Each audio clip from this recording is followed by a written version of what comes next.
2026 జనవరి నుండి 2026 జూలై వరకు భారతదేశంలో గుర్తించబడిన రామ్సర్ సైట్ల గురించి మరియు యునెస్కో ప్రపంచ వారసత్వ ప్రదేశాల గురించి ఇప్పుడున్న పరిస్థితిలో కరెంట్ అఫైర్స్ అనేది ఒక సబ్జెక్టు కాదు, it is a game changer. 2026 జనవరి నుండి 2026 జూలై వరకు గుర్తించబడిన మొత్తం రామ్సర్ సైట్ ఇప్పటి వరకు రామ్సర్ గుర్తింపు లేని ఒక ప్రదేశానికి ఇటు రామ్సర్ సైట్ హోదాను మరియు యునెస్కో ప్రపంచ వారసత్వ హోదాను కల్పిస్తారా? మరి ఇప్పటి వరకు మన భారతదేశంలో రామ్సర్ సైట్ హోదాను ప్రపంచ వారసత్వ హోదాను కలిగిన ప్రదేశాలు ఏమైనా ఉన్నాయా? Hi hello welcome to T one academy. నేను మీ ఆజాద్. ఈరోజు మనం 2026 జనవరి నుండి 2026 జూలై వరకు భారతదేశంలో గుర్తించబడిన రామ్సర్ సైట్ల గురించి మరియు యునెస్కో ప్రపంచ వారసత్వ ప్రదేశాల గురించి మరియు భౌగోళిక గుర్తింపు ట్యాగుల గురించి ఈ వీడియోలో తెలుసుకుందాం. ప్రజెంట్ ఏ కాంపిటేటివ్ ఎగ్జామ్ తీసుకున్నా కానీ కరెంట్ అఫైర్స్ అనేది చాలా ముఖ్యమైనది. జనరల్గా కాంపిటేటివ్ ప్రిపేర్ అయ్యే అభ్యర్థులు ఏం చేస్తారంటే పాలిటీని కావచ్చు, ఇండియన్ హిస్టరీ కావచ్చు, ఇండియన్ ఎకానమీ కావచ్చు, తెలంగాణ మూమెంట్ని కావచ్చు, తెలంగాణ చరిత్రని కావచ్చు, వీటిని ఏం చేస్తారంటే పదే పదే చదువుతుంటారు. కానీ కరెంట్ అఫైర్స్ని మాత్రం వీళ్ళు అలా చదవరు. మరి ఎలా చదువుతారంటే కేవలం కరెంట్ అఫైర్సే కదా, దీనిని ఒక వారం ముందో లేదా ఒక నెల ముందో ఒకటో రెండో మార్కెట్లో మంచి బుక్స్ ఏవైతే ఉన్నాయో వాటిని తెచ్చుకొని చదివి ఉద్యోగం సాధిద్దాంలే అని అనుకుంటారు. కానీ అది అసంభవం అండి. ఇప్పుడున్న పరిస్థితిలో కరెంట్ అఫైర్స్ అనేది ఒక సబ్జెక్టు కాదు, it is a game changer. అంటే ఎవరైతే కరెంట్ అఫైర్స్లో అత్యధిక మార్కులు సాధిస్తారో వాళ్ళు మాత్రమే ప్రభుత్వ ఉద్యోగాన్ని సాధిస్తారు. కరెంట్ అఫైర్స్ని ఎవరైతే నిర్లక్ష్యం చేస్తారో వాళ్ళు ఎప్పటికీ కూడా ప్రభుత్వ ఉద్యోగాన్ని అయితే పొందలేరు. కాబట్టి కరెంట్ అఫైర్సే కీలక రోల్ ప్లే చేస్తున్నప్పుడు కరెంట్ అఫైర్స్లో మీరు అత్యధిక మార్కులు సాధించడానికి కృషి చేయాలి. మరి మీరు కరెంట్ అఫైర్స్లో అత్యధిక మార్కులు సాధించడానికి ఏ విధంగా కృషి చేస్తున్నారు? ఈ విషయం తెలియకనే అభ్యర్థులు గందరగోళ పరిస్థితికి గురవుతున్నారు.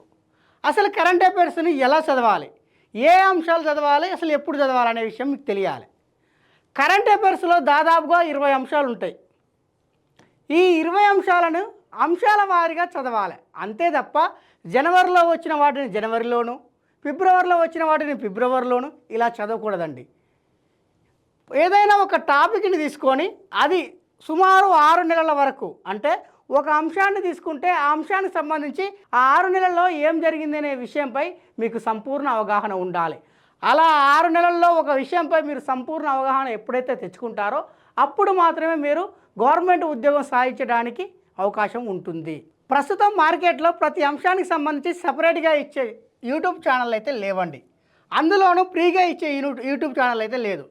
కానీ కొత్తగా మన టీ1 అకాడమీ వాళ్ళు ఏం చేశారంటే కరెంట్ అఫైర్స్లో ఏ అంశాలు అయితే ఉన్నాయో ఆ అంశాలలోని ఒక్కొక్క అంశాన్ని తీసుకొని ఆ ఒక్కొక్క అంశానికి సంబంధించి గడిచిన 6 నెలల్లో ఏం జరిగినాయి అని చెప్పేసి ఒకటే దగ్గర క్రోడీకరించి మీకైతే వీడియో రూపంలో అందించడం జరుగుతుంది. కాబట్టి మీరు టీ1 అకాడమీ యొక్క ఛానల్ను ఫాలో అయ్యి మీరు ఈ యొక్క అవకాశాన్ని అయితే సద్వినియోగం చేసుకోగలరు. టాపిక్ విషయానికి వచ్చేసరికి ఇప్పుడు మనం 2026 జనవరి నుండి 2026 జూలై వరకు భారతదేశంలో గుర్తించబడిన రామ్సర్ ప్రదేశాలు ఎన్ని ఉన్నాయి, యునెస్కో ప్రపంచ వారసత్వ ప్రదేశాలు ఎన్ని ఉన్నాయి, భౌగోళిక గుర్తింపు ట్యాగులు ఏమి ఉన్నాయో తెలుసుకుందాం. 2026 జనవరి నుండి 2026 జూలై వరకు గుర్తించబడిన మొత్తం రామ్సర్ సైట్లు ఎన్ని అంటే 101 రామ్సర్ సైట్లు. అదే 2026 జనవరి నుండి 2026 జూలై వరకు యునెస్కో ప్రపంచ వారసత్వ ప్రదేశాల్లో చేరిన భారతీయ ప్రదేశాలు ఎన్ని ఉన్నాయంటే 45 ఉన్నాయి.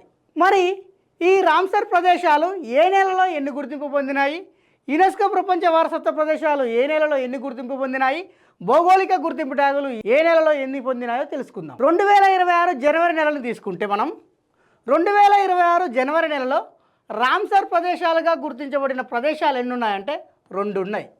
ఏంటేంటి అంటే అది ఒకటి పాట్నా పక్షుల అభయారణ్యం, ఇది ఎక్కడున్నదంటే ఉత్తరప్రదేశ్లో ఉన్నది. 2 చరీదంత్, ఇది ఎక్కడున్నదంటే గుజరాత్లో ఉన్నది. మరి జనవరి నెలలో యునెస్కో వారసత్వ ప్రదేశాలు గుర్తింపు పొందలేదా భారతదేశం నుండి అంటే పొందలేదండి. మరి జిఐ ట్యాగులు గుర్తింపు పొందలేదా అంటే పొందినాయి. ఎన్ని పొందినాయి అంటే 4 జిఐ ట్యాగులు గుర్తింపు పొందినాయి మన భారతదేశం నుండి. ఏంటంటే అది పొందూరు ఖాదీ, ఇది ఎక్కడున్నది ఆంధ్రప్రదేశ్. వరయర్ కాటన్ చీర ఇది ఎక్కడున్నది? తమిళనాడు. కవిందపాడి నాటు సక్కరై ఇది ఎక్కడున్నది? తమిళనాడు. తూయమిల్లి బియ్యం ఇది ఎక్కడున్నది? తమిళనాడు. అంటే జనవరి నెలలో జిఐ ట్యాగులకు సంబంధించి మొత్తం 4 గుర్తింపు పొందితే ఆ 4టిలో 3 తమిళనాడు రాష్ట్రం నుండే గుర్తింపు పొందింది. ఒకటి మాత్రం పొందూరు కాదు మన ఆంధ్రప్రదేశ్ నుండి గుర్తింపు పొందింది. ఇక్కడ మనం గమనించాల్సిన విషయం ఏంటంటే మనం ఉమ్మడి రాష్ట్రాల విషయానికి సంబంధించి కాబట్టి ఈ పొందూరు కాదును మాత్రం ఖచ్చితంగా గుర్తుపెట్టుకోవాలి. ఈ 3 గుర్తున్నా లేకున్నా కానీ ఈ పొందూరు కాదును మాత్రం ఖచ్చితంగా గుర్తుపెట్టుకోవాలి. ఎందుకంటే ఇది ఎగ్జామ్లో రావడానికి అత్యధిక అవకాశం ఉన్న పాయింట్. కాబట్టి మీరు ఈ పొందూరు కాదు ఏ రాష్ట్రానికి చెందిందంటే ఆంధ్రప్రదేశ్ అనే ఆన్సర్ని అయితే గుర్తుపెట్టుకోండి. అదే ఫిబ్రవరి నెలకు సంబంధించి భారతదేశంలో గుర్తించబడిన రామ్సర్ ప్రదేశాలు ఎన్ని ఉన్నాయంటే 0. యునెస్కో వారసత్వ ప్రదేశాలు ఎన్ని ఉన్నాయంటే 0. జిఐ ట్యాగులు ఎన్ని ఉన్నాయంటే 0. అంటే కేవలం జనవరిలో మాత్రమే ఈ రామ్సర్ సైట్లు కానీ యునెస్కో వారసత్వ ప్రదేశాలు కానీ జిఐ ట్యాగులు కానీ గుర్తింపు పొందినాయి. ఫిబ్రవరిలో అయితే లేవు. అదే మార్చి విషయానికి వచ్చేసరికి మార్చిలో కూడా ఏది కూడా గుర్తింపు పొందలేదు. అదే ఏప్రిల్ విషయానికి వచ్చేసరికి భారతదేశం నుండి రామ్సర్ సైట్గా గుర్తించబడిన సైట్లు ఎన్ని ఉన్నాయంటే ఒక్కటే ఉన్నది. ఏంటి ఆ సైట్ అంటే షేకాజిల్ పక్షుల అభయారణ్యం. ఈ షేకాజిల్ పక్షుల అభయారణ్యం ఏ స్టేట్లో ఉంది? ఏ స్టేట్లో ఉందంటే ఉత్తరప్రదేశ్లో ఉంది. మరి ఈ ఏప్రిల్ నెలలో యునెస్కో వారసత్వ ప్రదేశాలు ఏమైనా చేరినాయా అంటే ఏమీ చేరలేదు, 0. మరి ఈ ఏప్రిల్ నెలలో జిఐ ట్యాగులు ఎన్ని పొందినాయి అంటే ఒక్కటే పొందింది. ఏంటి అదంటే ఖజురహో రాతి కళ అండ్ లోహప్ కళ. మరి ఈ ఖజురహో రాతి కళ అండ్ లోహప్ కళ ఏ స్టేట్లో ఉంది? ఏ స్టేట్లో ఉందంటే మధ్యప్రదేశ్లో ఉంది. అదే 2026 మేలో భారతదేశం నుండి గుర్తించబడిన రామ్సర్ సైట్లు ఎన్ని ఉన్నాయంటే 0. యునెస్కో వారసత్వ ప్రదేశాలు ఎన్ని ఉన్నాయంటే 0. జిఐ ట్యాగులు ఎన్ని ఉన్నాయంటే 0. అంటే మే నెలలో కూడా ఎటువంటి సైట్ అయితే మన భారతదేశం నుండి అయితే గుర్తించబడలేదు. అదే 2026 జూన్ నెలకు సంబంధించి మన భారతదేశం నుండి గుర్తించబడిన రామ్సర్ సైట్లు ఎన్ని ఉన్నాయంటే ఒకటి మాత్రమే ఉంది. ఏంటి అదంటే జయప్రకాష్ నారాయణ్ పక్షుల అభయారణ్యం. మరి ఇది ఎక్కడ ఉంది? ఎక్కడ ఉందంటే ఉత్తరప్రదేశ్లో ఉంది. ఈ జయప్రకాష్ నారాయణ పక్షుల అభయారణ్యాన్ని సురహతాల్ సరస్సు అని కూడా అంటారు. మరి ఇదే నెలలో అంటే ఇదే 2026 జూన్ నెలలో యునెస్కో వారసత్వ ప్రదేశంగా గుర్తించబడిన ఎన్ని ఉన్నాయంటే ఒక్కటే ఉన్నది. ఏంటి అదంటే సారనాథ్. ఈ సారనాథ్ అనేది ప్రాచీన బౌద్ధ క్షేత్రం. మరి ఈ సారనాథ్ అనేది ఏ స్టేట్లో ఉన్నది? ఏ స్టేట్లో ఉన్నదంటే ఉత్తరప్రదేశ్ స్టేట్లో ఉన్నది.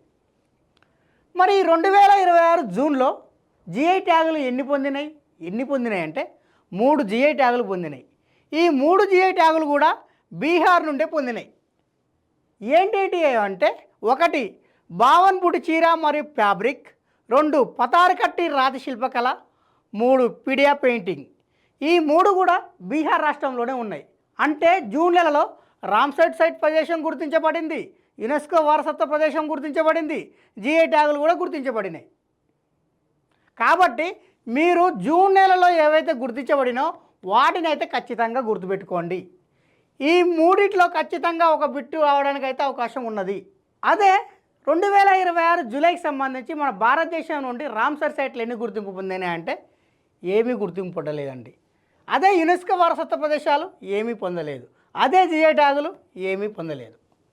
అంటే ఇది కేవలం కరెంట్ అఫైర్స్కి సంబంధించి గడిచిన 6 నెలల్లో జిఐ ట్యాగులు మరియు ప్రపంచ వారసత్వ ప్రదేశాలు మరియు రామ్సర్ సైట్లు ఏ ఉన్నాయో వాటికి సంబంధించిన సమాచారం. కానీ ఇందులోనే కొన్ని ప్రత్యేకతలు ఉన్నాయి. ఆ ప్రత్యేకతలు ఏంటో ఇప్పుడు చూద్దాం. మన భారతదేశంలో అత్యధిక రామ్సర్ సైట్లు కలిగిన రాష్ట్రాలు ఎన్ని ఉన్నాయంటే 2 ఉన్నాయి. ఏంటి అంటే 1 తమిళనాడు, 2 ఉత్తరప్రదేశ్. తమిళనాడులో వచ్చేసి 20 రామ్సర్ సైట్లు ఉన్నాయి, ఉత్తరప్రదేశ్లో వచ్చేసి 11 రామ్సర్ సైట్లు ఉన్నాయి. రేపు క్వశ్చన్ చాలా గమ్మత్తుగా అడుగుతాడు. ఏమనంటే జనరల్గా కరెంట్ అఫైర్స్కి సంబంధించి కరెంట్ అఫైర్స్ అడగకుండా దానికి రిలేటెడ్గా ఉన్న స్టాండర్డ్ జీకే ఏదైతే ఉందో ఆ స్టాండర్డ్ జీకేకి సంబంధించి క్వశ్చన్స్ అయితే అడగడం జరుగుతుంది. జనరల్గా గడిచిన 6 నెలల్లో ఏవైతే రామ్సర్ సైట్లు ఉన్నాయో ఆ రామ్సర్ సైట్ల గురించి అడగకుండా అత్యధిక రామ్సర్ సైట్లు అడిగిన రాష్ట్రం ఏదని చెప్పేసి అడగవచ్చు. కాబట్టి మీరు ఈ సూపర్లేటివ్ క్వశ్చన్స్ ఏవైతే ఉన్నాయో ఈ సూపర్లేటివ్ క్వశ్చన్స్ కూడా మీరైతే గుర్తుపెట్టుకోవాలి. మరి మన భారతదేశంలో అత్యధిక యునెస్కో వారసత్వ సైట్లు గల రాష్ట్రాలు ఏంటి అంటే 1 మహారాష్ట్ర, 2 విషయానికి వచ్చేసరికి గుజరాత్, రాజస్థాన్, కర్ణాటక, తమిళనాడు. ఈ 4 రాష్ట్రాలు కూడా 4 సైట్లతో రెండో స్థానంలో ఉన్నాయి. మరి మొట్టమొదటిసారిగా రామ్సర్ సైట్ హోదా పొందిన 3 ప్రదేశాలు ఏంటి అంటే, ఒకటి చిలకా సరస్సు, ఎక్కడ ఉన్నది? ఇది ఒడిస్సాలో ఉంది. 2 కియోలాడియో జాతీయ ఉద్యానవనం, ఎక్కడ ఉన్నది? రాజస్థాన్లో ఉంది. 3 హరికే సరస్సు, ఎక్కడ ఉన్నది? పంజాబ్ మరియు మణిపూర్, ఈ 2 రాష్ట్రాల మధ్య ఉన్నది. అంటే కేవలం కరెంట్ అఫైర్స్ సంబంధించిన విషయాలు మాత్రమే కాదండి, దానికి సంబంధించిన స్టాండర్డ్ జీకే ఏదైతే ఉన్నదో ఆ స్టాండర్డ్ జీకేకి సంబంధించిన విషయాలను కూడా మీరైతే ఖచ్చితంగా తెలుసుకోవాలి. మొదటగా గుర్తించబడిన రామ్సర్ సైట్లనే కాదండి, చివరిగా గుర్తించబడిన రామ్సర్ సైట్లను కూడా మీరు గుర్తుంచుకోవాలి. ఎందుకు గుర్తుంచుకోవాలంటే, ఇప్పుడున్న కాంపిటీషన్లో ప్రశ్నపత్రం ఎలా తయారవుతుందంటే క్రోనాలజీ ఆర్డర్ని ఎక్కువగా అడుగుతున్నాడు. ఉదాహరణకి అతను ఇస్తాడు 99వ రామ్సర్ సైటు, 100వ రామ్సర్ సైటు, 101వ రామ్సర్ సైటు, ఈ 3 పేర్లు ఇచ్చి ఈ 3 పేర్లను వరుస క్రమంలో అమర్చండి అని చెప్పేసి క్వశ్చన్ ఇస్తాడు. అప్పుడు మీరు ఏం చేస్తారు? అక్కడ స్టక్ అవ్వడానికి అవకాశం ఉంటుంది. ఉదాహరణకి షేకాజిల్ పక్షుల అభయారణ్యం ఇది ఏ రాష్ట్రంలో ఉందంటే మీరు చెప్తారు ఉత్తరప్రదేశ్ అని. జయప్రకాష్ నారాయణ పక్షుల అభయారణ్యం ఏ రాష్ట్రంలో ఉందంటే చెప్తారు ఉత్తరప్రదేశ్ అని. గ్లాలేక్ ఏ రాష్ట్రంలో ఉందంటే మీరు చెప్తారు అరుణాచల్ ప్రదేశ్ అని.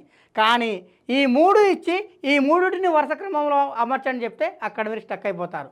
కాబట్టి మొదటి 3 కాకుండా చివరిగా గుర్తించబడిన 3 రామ్సర్ సైట్లు ఏవైతే ఉన్నాయో వాటిని కూడా మీరు వరుస క్రమంలో అయితే గుర్తుంచుకోవాలి. 99వ రామ్సర్ సైట్ వచ్చేసి షేకాజిల్ పక్షుల అభయారణ్యం, ఇది ఎక్కడ ఉందంటే ఉత్తరప్రదేశ్లో ఉంది. 100వది వచ్చేసి జయప్రకాష్ నారాయణ పక్షుల అభయారణ్యం, ఇది ఎక్కడ ఉందంటే ఉత్తరప్రదేశ్లో ఉంది. 101 వచ్చేసి గ్లాలేక్, ఇది ఎక్కడ ఉందంటే అరుణాచల్ ప్రదేశ్లో ఉంది. అదే యునెస్కో ప్రపంచ వారసత్వ ప్రదేశాల విషయానికి వచ్చేసరికి మన భారతదేశం నుండి గుర్తించబడిన మొట్టమొదటి యునెస్కో వారసత్వ ప్రదేశం ఏంటి అంటే అజంతా గుహలు. ఏ సంవత్సరంలో? 1983లో. మరి ఈ అజంతా గుహలు ఎక్కడున్నాయంటే మహారాష్ట్రలో ఉన్నాయి. ఆ తర్వాత గుర్తించబడిన ప్రపంచ యునెస్కో వారసత్వ ప్రదేశం ఎల్లోర గుహలు. దీనిని ఎప్పుడు గుర్తించారు? 1983లో. ఏ స్టేట్లో ఉన్నది? మహారాష్ట్రలో. ఆ తర్వాత దేన్ని గుర్తించారు? ఆగ్రా కోట, ఇది ఎక్కడ ఉన్నది? ఉత్తరప్రదేశ్లో. దీనిని ఎప్పుడు గుర్తించారు? 1983లో. అంటే ఈ 3టిని కూడా 1983లో గుర్తించినప్పటికీ మొట్టమొదటిగా ప్రకటించింది మాత్రం ఈ అజంతా గుహలనే. ఈ విషయాన్ని అయితే గుర్తుంచుకోగలరు. ఈ 3 ఇచ్చి కూడా ఏమంటాడంటే, రేపు క్వశ్చను చాలా గమ్మత్తుగా అడుగుతాడు. ఏమని అడుగుతాడంటే, ఈ 3టిలో యునెస్కో ప్రపంచ వారసత్వ హోదా పొందిన ఒక దానిని గుర్తించండి అని చెప్పేసి అంటాడు. జనరల్గా మనం ఏమనుకుంటాం అంటే ఈ 3 కూడా 1983లో గుర్తించారు కదా, కాబట్టి ఈ 3 కూడా కరెక్ట్ అని చెప్పేసి ఏబీసీ అనే ఆప్షన్ ఖచ్చితంగా ఉంటుంది. ఆ ఏబీసీని క్లిక్ చేస్తాం, మనం ఖచ్చితంగా రైట్ ఆన్సర్ అనుకుంటాం. ఎందుకంటే ఆ 3 మనం చదివినాం, 1983లో గుర్తుంచుకొని. కానీ అది తప్పు. ఎగ్జామినర్ కీ ఇస్తాడు, ఆ కీలో ఏముంటుంది అంటే ఆప్షన్ ఏ అనే కరెక్ట్ ఉంటుంది. అప్పుడు మనం ఏమనుకుంటామంటే ఎగ్జామినరే తప్పు చేసిందిలే అని అనుకుంటాం. ఎగ్జామినర్గా తప్పు చేసింది మనం, ఎగ్జామినర్ తప్పు చేయడు, ఆయన కరెక్టే ఇస్తాడు, మనం తప్పు చేస్తాం. ఎందుకంటే అజంతా గుహల్లో మొట్టమొదటిసారిగా మన భారతదేశం నుండి గుర్తించబడిన యునెస్కో ప్రపంచ వారసత్వ జాబితా కింద చేర్చడం అయితే జరిగింది. మరి కేవలం మొదటి 3 ఏంటియో తెలుసుకుంటే సరిపోదండి. కరెంట్ అఫైర్స్లో భాగంగా చివరి 3గా గుర్తించబడిన యునెస్కో ప్రపంచ వారసత్వ ప్రదేశాలు ఏంటో అవి కూడా మీకు తెలిసి ఉండాలి. మరి చివరిగా గుర్తించబడిన 3 యునెస్కో ప్రపంచ వారసత్వ ప్రదేశాలు ఏంటి అంటే, ఒకటి మొయిదాంస్, అహం రాజవంశం సమాధుల వ్యవస్థ, ఇది ఎక్కడ ఉన్నది? అస్సాంలో ఉన్నది. నెక్స్ట్ మరాఠా మిలిటరీ ల్యాండ్స్కేప్స్, ఇది ఎక్కడ ఉన్నది? మహారాష్ట్ర మరియు తమిళనాడు రాష్ట్రాల మధ్య ఉన్నది. నెక్స్ట్ సారనాథ్, ఇది ఎక్కడ ఉన్నది? ఉత్తరప్రదేశ్లో ఉన్నది. మొయిదాంస్ వచ్చేసి 43వ యునెస్కో ప్రపంచ వారసత్వ ప్రదేశము, మరాఠా మిలిటరీ ల్యాండ్స్కేప్ వచ్చేసి 44వది, సారనాథ్ వచ్చేసి 45వది. ఇప్పుడు ఎగ్జామినర్ ఏం చేస్తారంటే ప్రిలిమ్స్లో ఫిల్టర్ ఎక్కువగా చేయాలనే ఉద్దేశంతో ఏం చేస్తాడంటే ప్రశ్నపత్రాన్ని మరింత కఠినం చేస్తాడు. మరి మరింత కఠినం చేయాలంటే ప్రశ్నలు ఏ సరళిలో ఉంటుంది అంటే ప్రశ్నపత్రం ఏ సరళిలో ఉంటుందంటే జనరల్గా రీసెంట్గా గుర్తించబడిన రామ్సర్ సైట్లను కావచ్చు, యునెస్కో ప్రపంచ వారసత్వ ప్రదేశాలను కావచ్చు, జీఐ ట్యాగులను కావచ్చు, వీటిని కాంపిటేటివ్ ప్రిపేర్ అయ్యే ప్రతి అభ్యర్థి కూడా గుర్తుంచుకుంటాడు ఖచ్చితంగా. కానీ ఎగ్జామినర్ ఏం చేస్తాడంటే తెలివిగా రీసెంట్గా గుర్తించబడిన రామ్సర్ సైట్లు ఏ రాష్ట్రాల్లో ఉన్నాయని అడగకుండా ఏం చేస్తాడంటే ఇప్పటి వరకు రామ్సర్ సైట్ గుర్తింపు లేని రాష్ట్రాలు ఏమని చెప్పేసి అడుగుతాడు. అప్పుడు మీరు ఏం చేస్తారు? కాబట్టి ఇప్పటి వరకు రామ్సర్ గుర్తింపు లేని రాష్ట్రాలు ఏమున్నాయో అవి కూడా మీకు తెలియాలి. మరి ఇప్పటి వరకు రామ్సర్ సైట్ గుర్తింపు లేని రాష్ట్రాలు ఎన్ని ఉన్నాయంటే 3 ఉన్నాయి. ఏంటి అంటే ఒకటి తెలంగాణ, 2 మేఘాలయ, 3 నాగాలాండ్. అంటే ఈ 3 రాష్ట్రాలలో మాత్రమే రామ్సర్ సైట్ గుర్తింపు లేదండి. మిగతా అన్ని రాష్ట్రాల్లో కూడా రామ్సర్ సైట్లు అయితే ఉన్నాయి. కేవలం రామ్సర్ సైట్లు లేని రాష్ట్రాలే కదండి. ఒకవేళ ఎగ్జామినర్ ఇంకా కఠినంగా ప్రశ్నపత్రాన్ని తయారు చేయాలనుకుంటే ఇప్పటి వరకు యునెస్కో ప్రపంచ వారసత్వ ప్రదేశాలలో గుర్తింపు పొందిన రాష్ట్రాలు ఏమున్నాయని కూడా అడగవచ్చు. మరి ఇప్పటి వరకు ప్రపంచ యునెస్కో వారసత్వ ప్రదేశాల్లో చోటు దక్కించుకునే రాష్ట్రాలు ఎన్ని ఉన్నాయంటే 10 ఉన్నాయి. ఏ రాష్ట్రాలు అంటే 1 ఆంధ్రప్రదేశ్, 2 ఛత్తీస్గఢ్, 3 హర్యానా, 4 జార్ఖండ్, మిగతా 6 రాష్ట్రాలు ఏవైతే ఉన్నాయో ఈ 6 రాష్ట్రాలు కూడా ఈశాన్య రాష్ట్రాలు. ఎగ్జామినర్ ఇంకా ప్రశ్నపత్రాన్ని కఠినతరం చేయాలనుకుంటే ఇంకో క్వశ్చన్ కూడా పడే అవకాశం ఉందండి. ఏంటి ఆ క్వశ్చన్ అంటే, ఇటు రామ్సర్ సైట్లలోనూ ఇటు యునెస్కో ప్రపంచ వారసత్వ ప్రదేశాలలోనూ చోటు దక్కించుకొని రాష్ట్రాలు ఎన్ని ఉన్నాయని కూడా అడగవచ్చు. అంటే ఇందాకనేమో రామ్సర్ సైట్ లేని రాష్ట్రాలు ఏమని అడిగిండు, యునెస్కో ప్రపంచ వారసత్వ గుర్తింపు పొందిన రాష్ట్రాలు ఏమని అడిగిండు. కానీ ఇప్పుడు తెలివిగా ఇంకేమడుతారంటే ఇటు రామ్సర్ సైట్లలోనూ మరియు యునెస్కో ప్రపంచ వారసత్వ ప్రదేశాలలోనూ గుర్తింపు పొందని రాష్ట్రాలు ఏమున్నాయని అడుగుతాడు. ఇక్కడ మీరు స్ట్రక్ అయ్యే అవకాశం ఖచ్చితంగా ఉంటుంది. కాబట్టి ఇప్పటి వరకు రామ్సర్ సైట్లలోనూ ప్రపంచ వారసత్వ ప్రదేశాలను గుర్తింపు పొందని రాష్ట్రాలు ఎన్ని ఉన్నాయంటే 2 ఉన్నాయి. ఏంటి అంటే 1 మేఘాలయ, 2 నాగాలాండ్. ఈ మేఘాలయ, నాగాలాండ్ ఈ 2 కూడా ఇటు రామ్సర్ సైట్ జాబితాలోను మరియు యునెస్కో జాబితాలోను గుర్తింపు పొందని రాష్ట్రాలు, అంటే ఉమ్మడిగా అన్నమాట. ఈ రామ్సర్ సైట్లకు సంబంధించి కొన్ని ప్రత్యేకతలు చూద్దామంటే ఏంటి అంటే, భారతదేశంలో అతిపెద్ద రామ్సర్ సైట్ వచ్చేసి సుందర్బన్స్. ఇది ఎక్కడ ఉందంటే పశ్చిమ బెంగాల్లో ఉంది. అతి చిన్న రామ్సర్ సైట్ వచ్చేసి రేణుకా వెట్లాండ్ ఎక్కడ ఉందంటే ఇది హిమాచల్ ప్రదేశ్లో ఉంది. ఇప్పటివరకు మనము భారతదేశంలో గుర్తించబడిన రామ్సర్ సైట్లను మరియు భారతదేశంలో గుర్తించబడిన ప్రపంచ యునెస్కో వారసత్వ ప్రదేశాలు ఏమైతే ఉన్నాయో వాటిని సపరేట్గా చూడడం అయితే జరిగింది. మరి ఒక ప్రదేశానికి ఇటు రామ్సర్ సైట్ హోదాను మరియు యునెస్కో ప్రపంచ వారసత్వ హోదాను కల్పిస్తారా అంటే కల్పిస్తారండి. మరి ఇప్పటి వరకు మన భారతదేశంలో రామ్సర్ సైట్ హోదాను ప్రపంచ వారసత్వ హోదాను కలిగిన ప్రదేశాలు ఏమైనా ఉన్నాయా అంటే ఉన్నాయండి. ఏమేమి ఉన్నాయంటే 1 కియోలాడియో జాతీయ ఉద్యానవనం రాజస్థాన్లో ఉన్నది. 2 సుందర్బన్స్ పశ్చిమ బెంగాల్ ఉన్నాయి. ఈ కియోలాడియో జాతీయ ఉద్యానవనానికి ఇటు రామ్సర్ సైట్ హోదా ఉన్నది, యునెస్కో ప్రపంచ వారసత్వ గుర్తింపు కూడా ఉన్నది. అదే సుందర్బన్స్కి ఇటు రామ్సర్ సైట్ హోదా ఉన్నది మరియు యునెస్కో ప్రపంచ వారసత్వ హోదా కూడా ఉన్నది. అంటే రేపు ఎగ్జామినరు ఇలా కూడా క్వశ్చన్ అడగవచ్చు అండి. ఎలా అంటే ఇటు రామ్సర్ సైట్ హోదాను మరియు యునెస్కో ప్రపంచ వారసత్వ హోదాను కలిగిన ప్రాంతాలు మన భారతదేశంలో ఎన్ని ఉన్నాయని అడుగుతాడు. ఎన్ని ఉన్నాయంటే కేవలం 2 మాత్రమే ఉన్నాయి.